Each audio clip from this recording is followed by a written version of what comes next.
and welcome to another evening of frank conversation here on Hard Copy. I'm Maukwe Ogun Yusuf.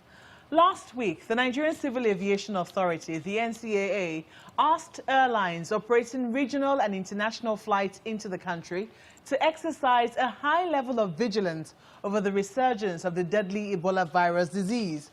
This warning might not be out of place if you remember how Nigeria recorded its first case of the Ebola virus 5 years ago. The index case was a Liberian-American diplomat, Patrick Sawyer, who was visiting the country for an international summit. That incident produced 20 confirmed cases of the disease and took the lives of 8 Nigerians, including frontline medical personnel who battled hard to spare the country the epidemic, which raged on for much longer in neighboring West African countries. Now, the warning of the NCAA comes as the World Health Organization has now declared the outbreak of the disease a public health emergency of international concern. Now, is Nigeria at risk of witnessing an outbreak again? If we are, what are our levels of preparedness? How are we also faring in our tackling of other communicable and non-communicable diseases, which we have to deal with on a yearly basis? Our guest tonight is Dr. Chikwe Ihekwazu. He is the Chief Executive Officer of the Nigeria Center for Disease Control, the NCDC, which has the mandate to prevent, detect, and respond to disease outbreaks. Dr. Ihekwazu, welcome to Hard Copy. Thank you very much for having me on your show.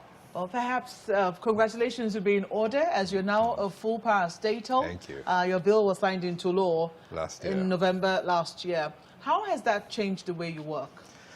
Well, you know, this bill giving NCDC the legal mandate to do the work that we've been doing anyway was a really fundamental change in our position and our ability to carry out our duties.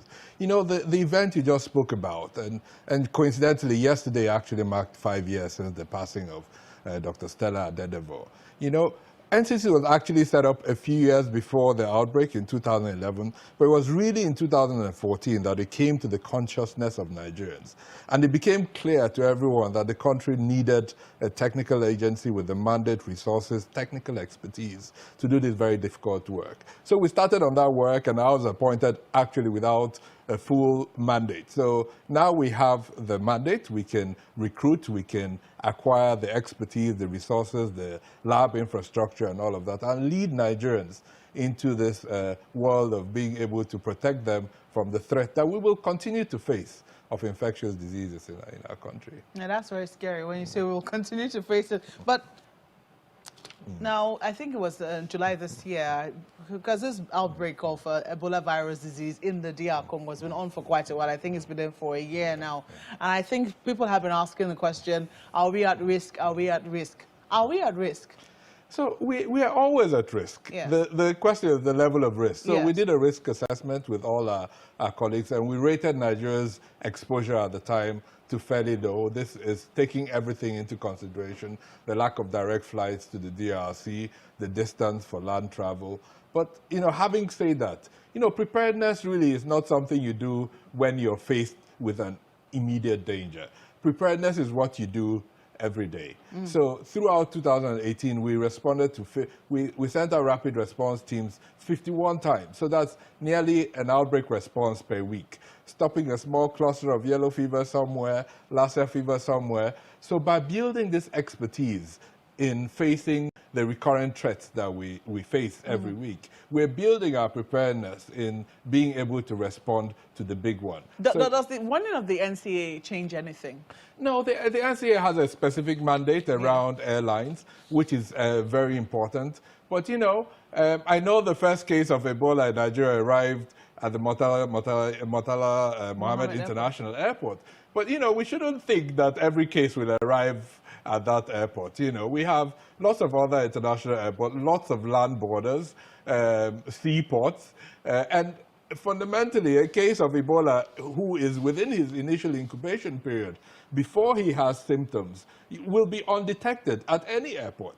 So really, it's the preparedness we're talking about is much broader than, you know, just the scanners at the airport, which everyone tends to focus on.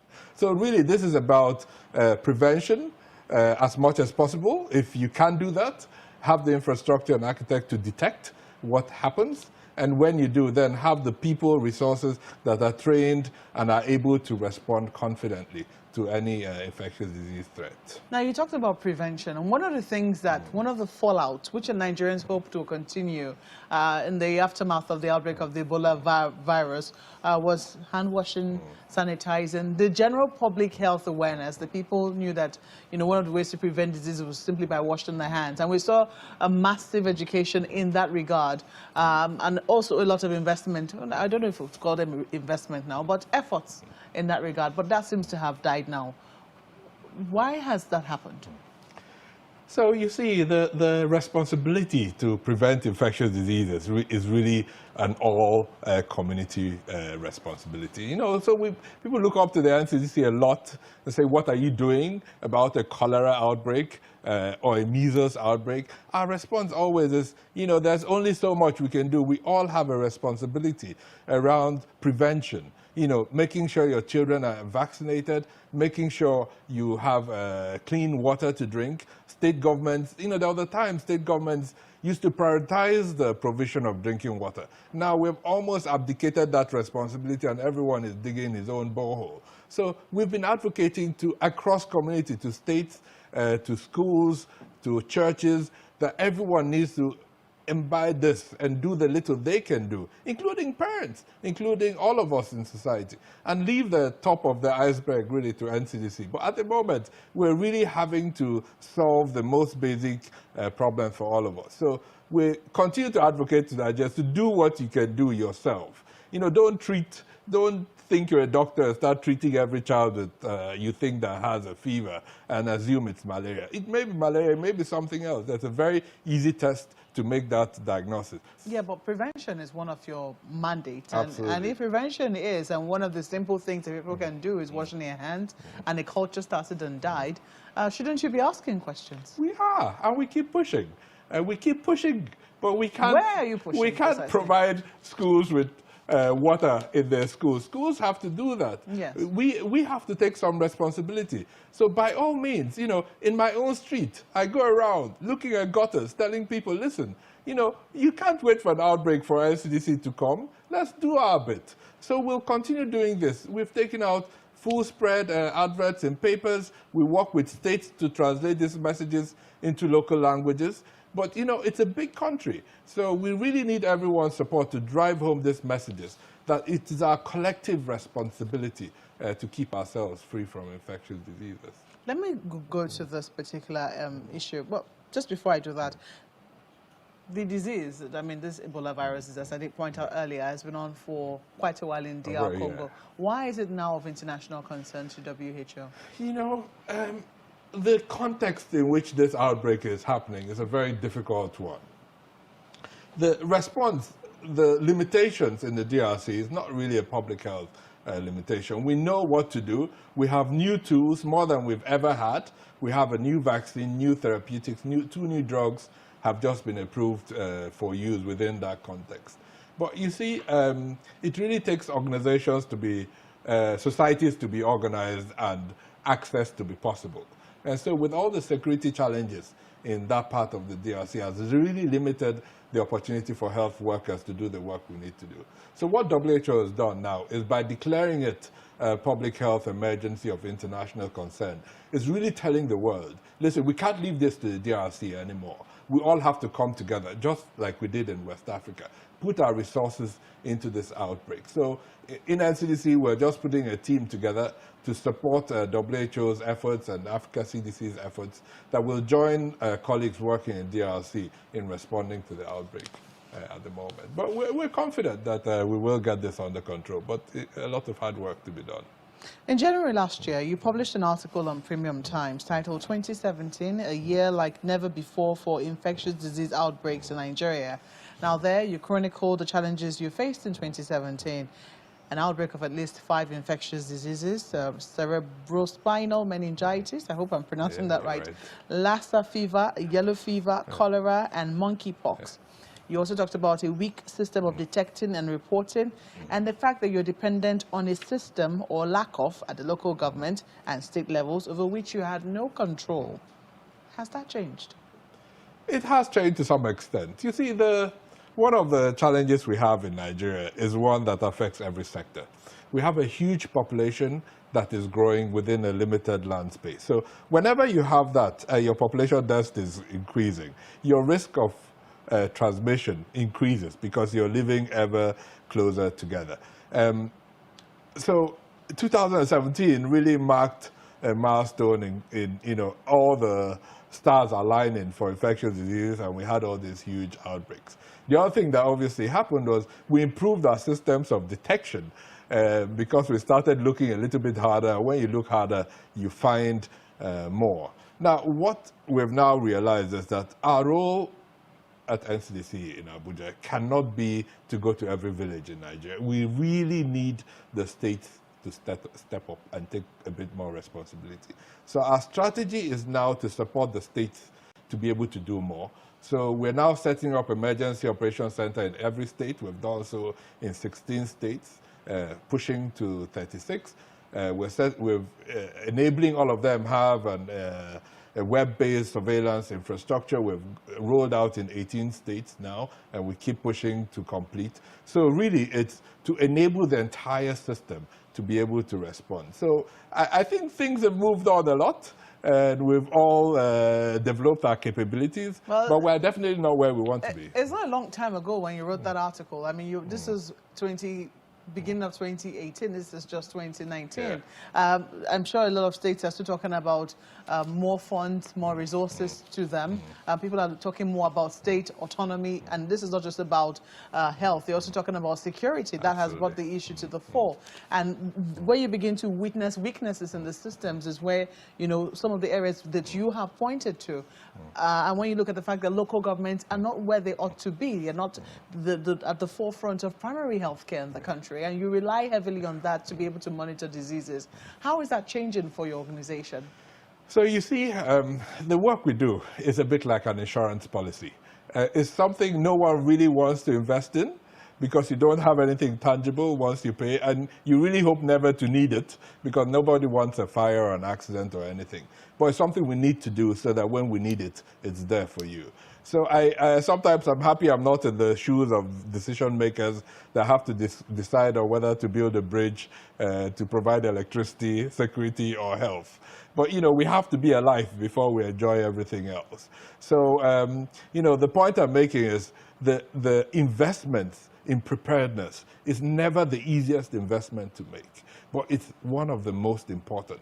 Because imagine if we had an Ebola outbreak, the impact on the economy, on our politics, it will all go haywire. So are state governments getting that message? Are local governments getting that message? Some are, but not enough. So some state governments, we work very closely. Edo State government, for instance, has really come up and is supporting us in our work with Lassa. Lassa, Edo, Ebonyi, and Ondo states have the biggest burden of Lassa, and the states have really put their money where their mouth is in the response. But others where there doesn't appear to be an imminent threat, hold up a bit more. So we're working very hard now. We've completely recognized that our primary focus has to be in supporting the states. What about states where you've noticed where, for instance, where Zamfara, where there was an outbreak of meningitis, I think is this cerebrospinal meningitis, yes. And I think about 300 people lost their lives in that incident. And, then I think the governor was also lashed out at for what he said. He said his people were suffering the consequences of fornication and adultery. Do attitudes like that help you? Help, but the response from us is also not to be antagonistic to our governors. Our governors are elected by their people to serve, so we have to really support them in understanding the work that we're doing. These things are very difficult sometimes. The science of infectious diseases, we're a country where we always look for simple answers, and there are never any easy answers to this. So we continue to work with the states, recognizing their positions, and some of them that have become big advocates of prevention, detection, and response have really also grown politically. So we want to show them that there's actually political capital in investing in health. But it's a tough argument in the face of all the other priorities that we have. But we take a break now. When we come back, with the rainy season approaching its peak, with floods predicted in some parts of the country, and a new ranking showing that Nigeria is about to overtake India in open defecation, how at risk are we for an outbreak of cholera? Please stay with us. Welcome back. You're watching Hard Copy, coming to you from our studios in Abuja. Our guest tonight is Dr. Chikwe Ihekwazu, the CEO of the Nigeria Center for Disease Control. Now, let me refer again to that article which you wrote. It was quite lengthy, I mean, quite rich as well. You talked about Lassa fever. You say it now seems to be, well, I'm the one phrasing this now, perennial problem. Let me phrase it properly. You said suspected Lassa fever cases were reported mainly during the dry season. This year, however, that was in 2017 now, which you're referring to, the trend did not show this pattern. Rather, we saw an all-year-round reporting of suspected Lassa fever cases. The continued reporting of cases, even with the onset of the rainy season, unlike in previous years, suggests either an evolving epidemiology of Lassa fever in the country or improved detection following intense public awareness campaigns that were initiated. So which was it? Is the disease evolving or is it an improved awareness? Have you been able to, certify which it is now? It's probably a mixture of both. So something is definitely happening in our ecosystem generally. Whether it's a virus or increasing contact between rodents and humans and foodstuff, it's definitely happening because we're finding a lot more cases. But the good thing about Lassa is, previously we used to be just recipients of knowledge, do this to control Lassa. Now we're really the producers of the evidence we need to confront this disease, for which we have the biggest burden in the world. So we're at the verge of starting some big research projects to understand Lassa with funding and driving the research. We're about to start trials for new vaccines, working with partners from abroad. So really what we've created in NCDC is a group of people that are generating knowledge, are thinking, and moving from public health to science and bringing those together to understand our own problems. And also critically working with the agricultural sector, consumption, markets, because all these come together to lead to the increased cases of Lassa that we find. Immunization plays a great role in prevention of diseases. And it means you have to work closely with the NPHCDA, that's the National Primary Healthcare Development Agency. How is that coming along? So the National Primary Healthcare Development Agency is probably our closest partner. So we literally work together on a set of diseases all the time. We call them vaccine preventable diseases. They are responsible for ensuring that every primary health care center in Nigeria has vaccines available for the routine immunization schedule that children access when they're young. But together with them, we also plan immunization campaigns because we know that Nigerians have not been, the coverage for vaccines is not as high as we would like. So many people miss out on those early vaccination. Our attitude's changing too, because that's one of the challenges. Well, we hope so. We keep pushing, because, there are many things that are not going very well. But one thing I think that is going very well is access to vaccines. There's hardly any primary health care center you would go to in Nigeria and you hear that vaccines are out of stock. If it is, it's the exception. So government and NPHCD have worked very hard to ensure that vaccines are available. Our responsibility as citizens is to take our children, and sometimes when we have campaigns in part of Ebonyi State, we're now working with small outbreak of yellow fever, so we're working with NPHCD to organize a catch-up campaign to make sure that everyone that missed the initial opportunity now gets a yellow fever vaccine. Now, at the beginning of this program, you did say that we're constantly at risk. It's a challenge we'll keep facing with infectious diseases. And now people are wondering if cholera is going to be one of them, especially with the rainy season here, floods predicted, and then this very, very unsavory statistic that's just come up now that Nigeria is about to overtake India as the world, I don't want to say capital of open defecation. Are you afraid that we could actually be facing a risk of cholera?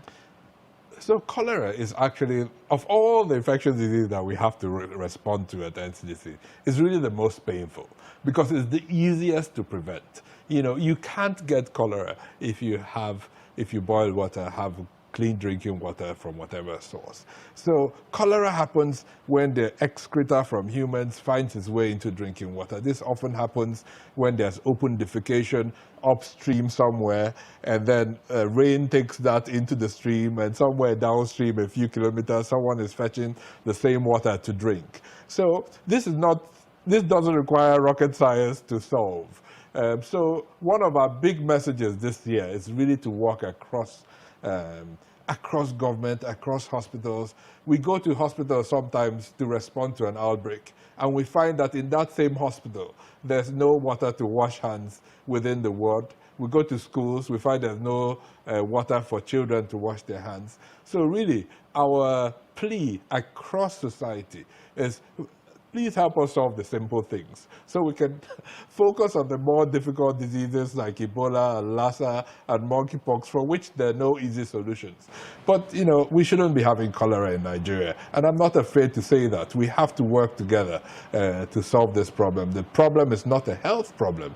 It's a water and sanitation challenge, and largely a challenge with lifting our people out of poverty so that they can access clean water and avoid diseases that no one else is dying from in the world. No, monkeypox, I mean, that disease when it broke out, was it last year or 2 years ago? Yeah, 2 years ago. It's a disease that makes people a little difficult to look at. Yeah.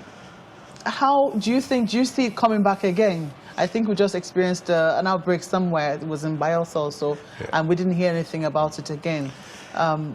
Does it come and go like that? Yeah, no, we continue to detect a few cases of monkeypox in various states in southern Nigeria, in many states actually. It's a disease that looks a lot worse than it is. You know, it has these spots and people got very scared.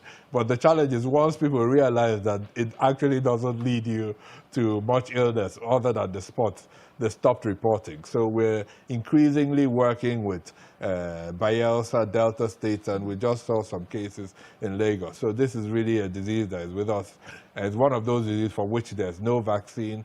The vaccine that used to stop it was for smallpox. Since we stopped smallpox vaccination, monkeypox cases rose up. But it's one of those diseases that does require a little bit more work. And the good thing is now we have the ability to detect this disease within our national reference lab here in Abuja, which wasn't the case 3 years ago when it broke out for the first time. Let me ask you this. What are Nigeria's urgent priorities in strengthening our health security? You wrote in that article that Nigeria became one of 52 countries globally and 15th in Africa to carry out a joint external evaluation. The evaluation provided an opportunity for us as a country to identify the most urgent priorities and opportunities to strengthen our health security, which is a very important term, through a transparent process. What are Nigeria's urgent priorities for health security? You see, that joint external examination evaluation was really like opening up your home, your peers, to come into your bathroom, your kitchen, to look under the sinks, see whether you're doing well or not. So we went through that. And after that, we developed a national action plan for health security. You know, the good thing about that process is for the first time ever, it brought all the players that have a role to play in health security together, from the other health agencies to environment, agriculture, the security services, port health, and we now have one plan with people assigned different responsibilities to carry out. So we've started implementing them. We have some that are NCDC's direct responsibilities, strengthening our lab, surveillance, emergency operations centers, and things like that, which we're carrying out. In addition, every quarter, we bring all the partners together to say, what are you doing on agriculture? They'll give us an update. So we're now 2 years down that line. End of this year, we'll be carrying out another evaluation to see how much we've progressed. But can you tell us some of the things that you touched on in that evaluation? Yeah, so 2 years ago, we didn't have a single emergency operations center. An emergency operations center is where you look at the data, you make decisions, whether it's an outbreak, whether to respond or not. So subsequent of that, we've set up an ICC, an Incident Coordination Center here in Abuja that is connected to all the centers in the states. We now have 16 in the states. So that's one of our major priorities. We're halfway through solving it. Prior 2 years ago, we're sending data from the states in Excel sheets and in paper forms, and someone has to collate, analyze, and then look at the data. A very tedious process. We now have a digital surveillance platform, SORMAS, through which we transmit data from the LGS to the state to national. We have real-time data with which to make decisions. The third key area that really was embarrassing for us as a country, and we were criticized heavily for it, is not having a reference lab in Nigeria to make the difficult diagnosis. 3 years ago, when we started at NCDC, we had inherited an empty building, that was supposed to be the national reference lab. So we've worked very hard, and if you go there today, you'll be really proud of being a Nigerian. It's a buzz, hive of activity. So we can literally assure Nigerians, if we had a case today suspected of Ebola, 24 hours, we will be able to say, is that a case or it's not a case? So we've made a lot of progress, but there's still a long way to go. And we need to keep investing in this broad concept of activities that we pull together to call health security. Well, it's a fine place to leave it. Dr. Chikwe Ihekwazu, thank you for coming on Hard Copy. Thank you very much. That's the program tonight, but we would like to hear from you. What more should Nigeria be doing to get prepared for epidemics? For instance, if you want to be a part of the conversation, our handles are on your screen. Many thanks for watching. I'm Malpa Ogun Yusuf. Good night.